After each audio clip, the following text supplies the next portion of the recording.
नमस्कार, आप सभी का स्वागत है आज के वीडियो में। तो आज से हम स्टार्ट करने वाले हैं हिस्ट्री, और हिस्ट्री को हम पूरा कंप्लीट करेंगे। सबसे पहले हम कंप्लीट करेंगे प्राचीन इतिहास को, यानी एंशिएंट हिस्ट्री को, और हम देखेंगे कि कौन कौन से चैप्टर्स इंपॉर्टेंट हैं जो बहुत सारी प्रतियोगी परीक्षाओं के लिए महत्वपूर्ण होंगे। जैसे इन वीडियोज़ के माध्यम से हम तैयारी कर पाएंगे यूपी पीसीएस एग्ज़ाम की, और यूपी में जो डिफरेंट टाइप्स के एग्ज़ाम्स होते हैं जैसे आरओ एआरओ एग्ज़ाम होते हैं, या अगर हम हाई कोर्ट की बात करें तो जो हाई कोर्ट में एग्ज़ाम्स होते हैं जहाँ पे हिस्ट्री आती है, तो वो सभी परीक्षा जहाँ पे हिस्ट्री आती है उन सब के लिए ये लेक्चर्स इंपॉर्टेंट रहेंगे। और एसएससी या फिर यूपी ट्रिपल एससी या फिर यूपी पीईटी, ये सारे एग्ज़ाम्स जो हैं के लिए ये लेक्चर्स इंपॉर्टेंट रहने वाले हैं। तो हम स्टार्ट करेंगे आज हमारा हिस्ट्री और प्राचीन इतिहास की शुरुआत करेंगे। तो आज के लेक्चर में बेसिकली हम समझेंगे कि हमें प्राचीन इतिहास में कौन कौन से चैप्टर्स को पढ़ना है, टॉपिक क्या है, कंटेंट क्या है।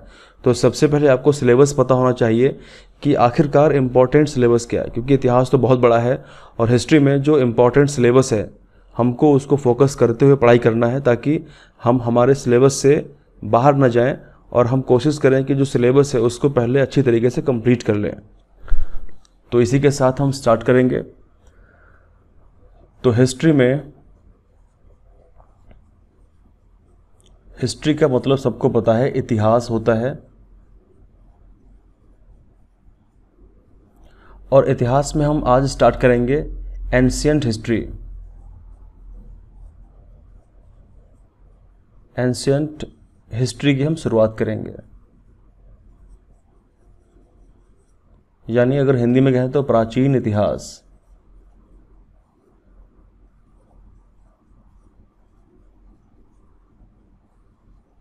क्योंकि हिस्ट्री की जो स्टार्टिंग है वो यहीं से होती है। होता क्या है, अगर हम हिस्ट्री को पढ़ेंगे पहले मॉडर्न, फिर मेडिवल और फिर एंशिएंट हिस्ट्री, तो कहीं ना कहीं जो कनेक्शन हमारा हिस्ट्री से होना चाहिए वो कनेक्शन, वो डॉट्स कनेक्ट नहीं हो पाएंगे।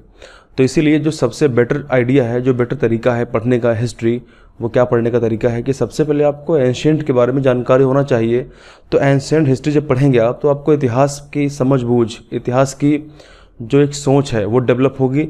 और धीरे धीरे आपने स्टार्टिंग से पढ़ा है, तो आपने प्राचीन इतिहास को अच्छे से पढ़ा है, उसके बाद फिर मेडिवल हिस्ट्री और फिर मॉडर्न हिस्ट्री, तो आपका हिस्ट्री अच्छे से कंप्लीट हो पाएगा। तो हम स्टार्ट करेंगे प्राचीन इतिहास, और आज हम जानेंगे कि सिलेबस क्या है और कौन कौन टॉपिक्स हमको पढ़ना है। तो प्राचीन इतिहास के इन लेक्चर सीरीज़ में हम अगर टॉपिक की बात करें, हमें कौन कौन टॉपिक्स को तैयार करना है, कौन कौन से टॉपिक को पढ़ना है। तो सबसे पहले हम इसमें स्टार्ट करेंगे प्री हिस्ट्री से।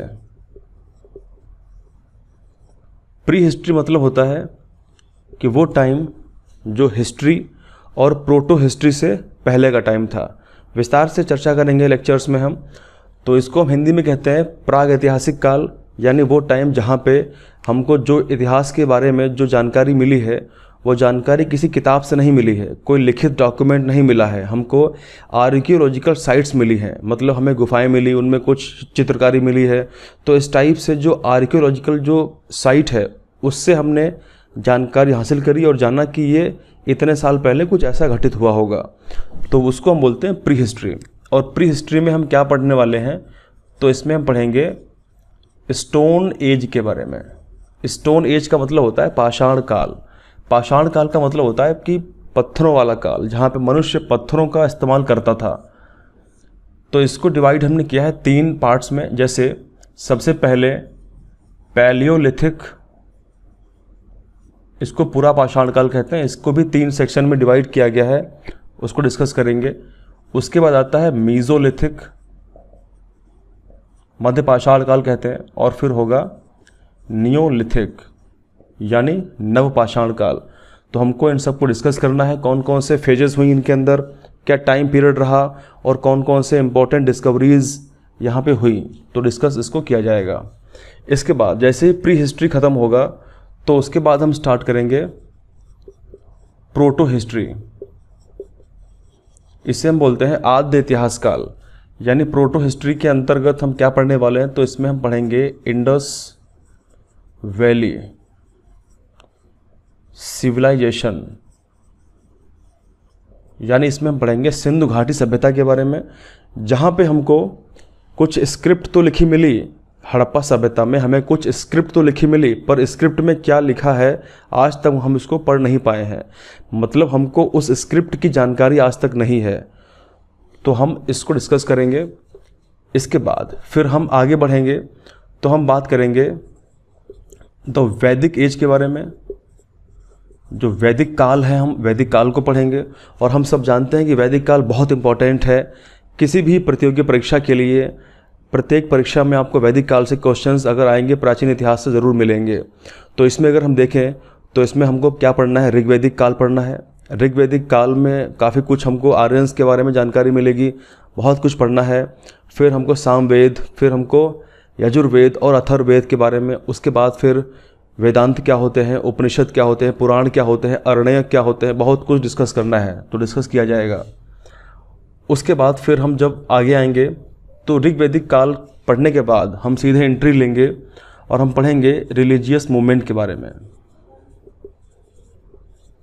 रिलीजियस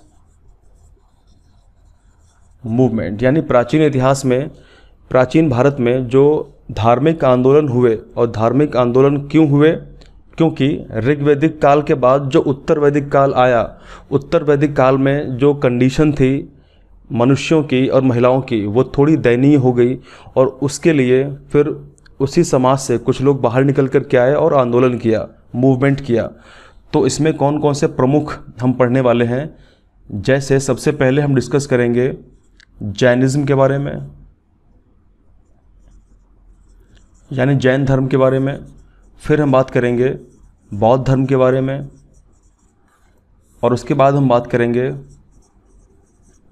भागवतिज्म के बारे में। इसको हम वैष्णविज्म भी बोलते हैं। और उसके बाद हम डिस्कस करेंगे शैविज्म के बारे में। यहाँ पे जैन धर्म और बौद्ध धर्म और ये भागवतिज्म, यानी यहाँ पे भगवान विष्णु के बारे में कुछ फॉलोवर्स हुआ करते थे जो उनकी पूजा अर्चना करते थे, उनके बारे में बात करेंगे।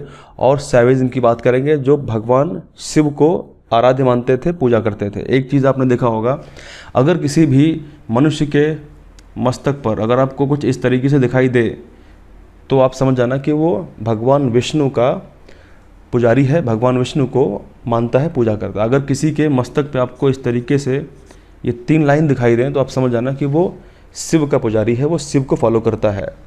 तो यहाँ पे डिस्कस हम करेंगे अच्छी तरीके से। इसको डिस्कस करते हुए हम जब आगे बढ़ेंगे तो फिर हम पहुँच जाएंगे महाजनपद टाइम पीरियड में। महाजनपद काल की हम बात करेंगे, महाजनपद पीरियड की बात करेंगे। और हम जानते हैं कि महाजनपद में टोटल 16 महाजनपद हुए, और उन 16 महाजनपदों में जो सबसे पावरफुल महाजनपद था वो कौन था, वो था मगध। तो हम बात करेंगे मगध एम्पायर के बारे में, यानी मगध साम्राज्य की बात करेंगे। और हम बात करेंगे कि मगध साम्राज्य में कौन कौन से इंपॉर्टेंट डायनेस्टीज़, महत्वपूर्ण वंश हुए हैं, उनको डिस्कस करेंगे। उसके बाद जब आगे बढ़ेंगे हम तो मगध एम्पायर के जस्ट आगे बढ़ने के बाद हम भारत में हुए कुछ आक्रमण की बात करेंगे। जैसे भारत में इसके तुरंत बाद पर्शियन, या हम इसको बोलते हैं ईरानियन, और उसके साथ साथ ग्रीक इन्वेजन हुए, यानी फारसी या फिर ईरानी और यूनानी आक्रमण हुए, उनके बारे में बात करेंगे। इसके बाद फिर हम जब पहुंचेंगे इसके आगे तो हम डिस्कस करेंगे कि भारत में किस तरीके से मौर्य एम्पायर इस्टेब्लिश किया गया। तो हम बात करेंगे मौर्यन एम्पायर के बारे में।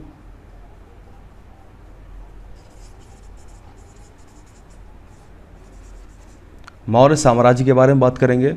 और हम बात करेंगे किस तरीके से चाणक्य ने चंद्रगुप्त मौर्य को राजा बनाया और उनका प्रधानमंत्री वो बने रहे, और किस तरीके से फिर चंद्रगुप्त मौर्य ने आगे अपना साम्राज्य का विस्तार किया, किस किस को हराया, सारी डिस्कस करेंगे।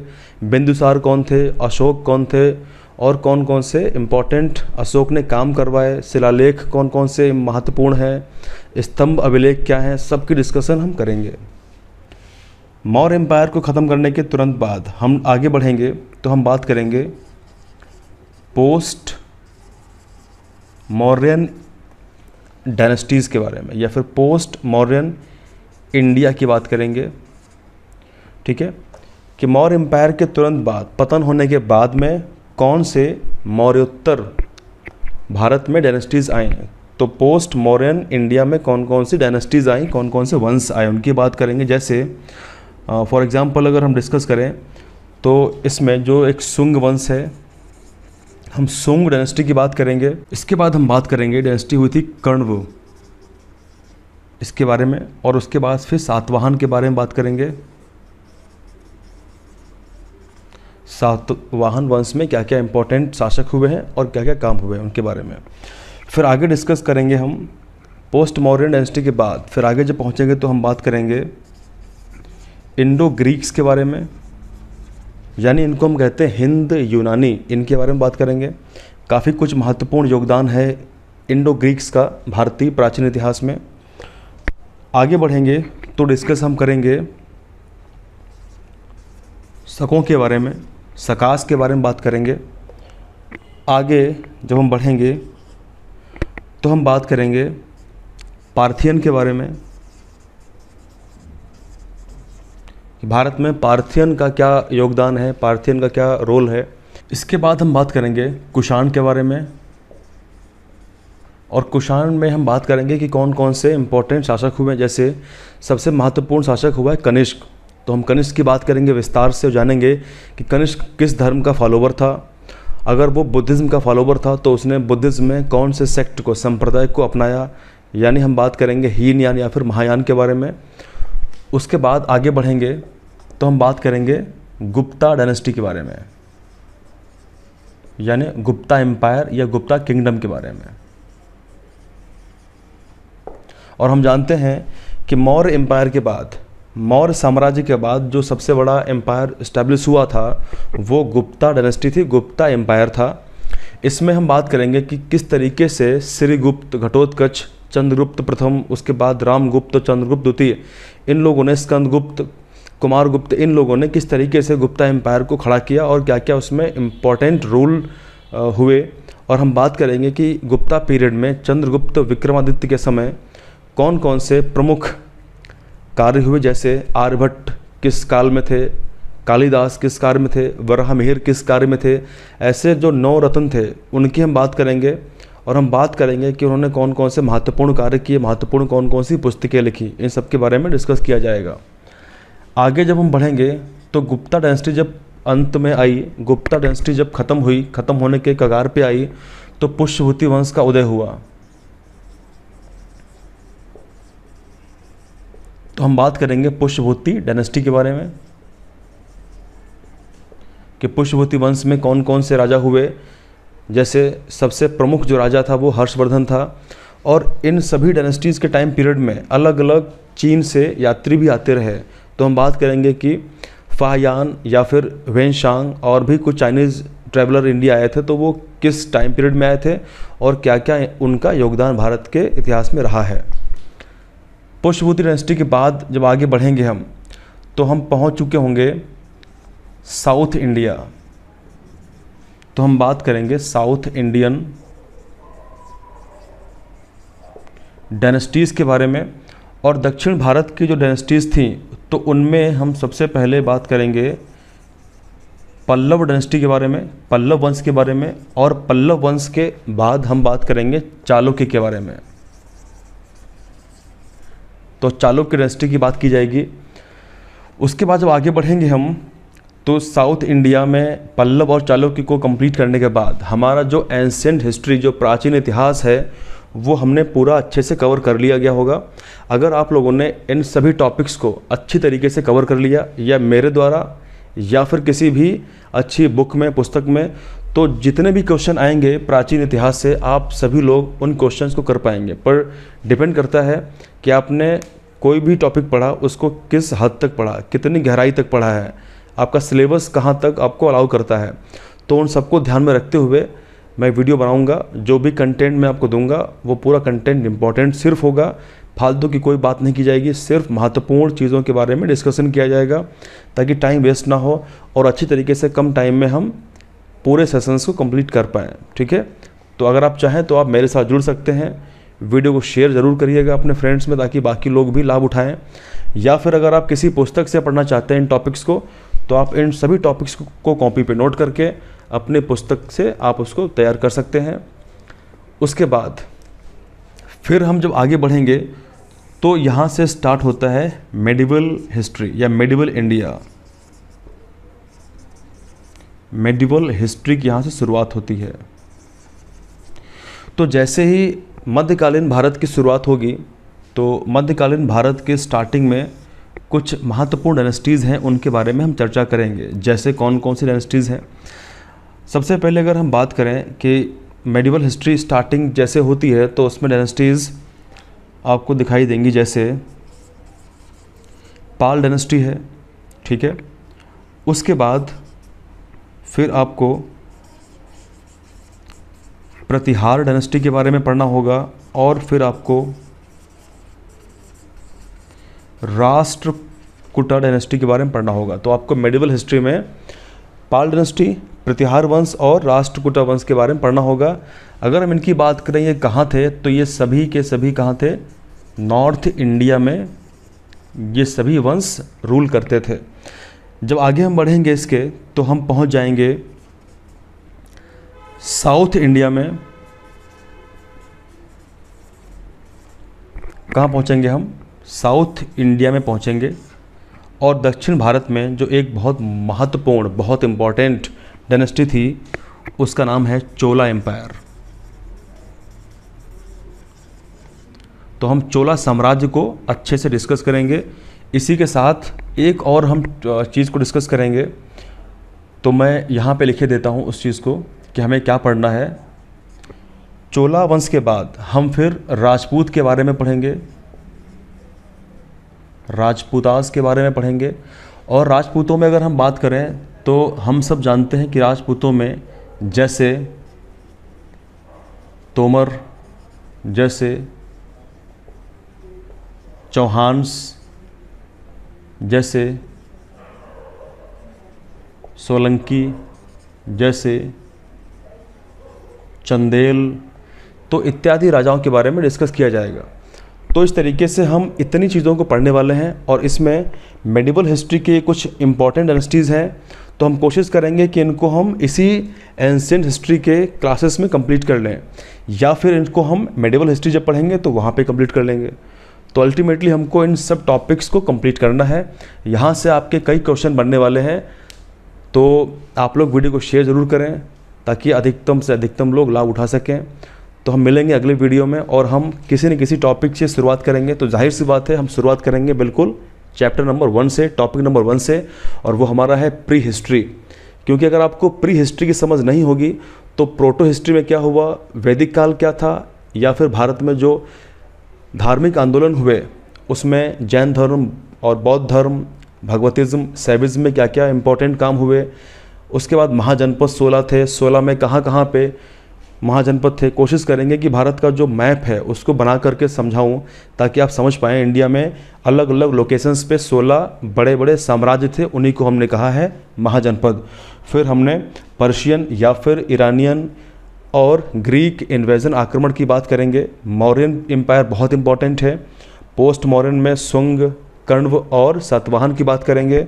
इंडो ग्रीक, हिंद, यूनानी, शक और पार्थियन की बात करेंगे। कुषाण की बात करेंगे, बहुत इंपॉर्टेंट है। गुप्ता बहुत इंपॉर्टेंट है। और पुष्यवती, खासकर हर्षवर्धन की बात करेंगे। और भी बहुत सारे राजश्री है या फिर बहुत से और भी राजा, उनकी बात करेंगे। और साउथ इंडिया में फिर पल्लव और चालुक्य की बात, और फिर उसके बाद स्टार्ट होगी मेडिवल हिस्ट्री। तो मिलेंगे नेक्स्ट वीडियो में और स्टार्ट करेंगे प्री हिस्ट्री से। ठीक है, थैंक यू वेरी मच। जय हिंद, जय भारत।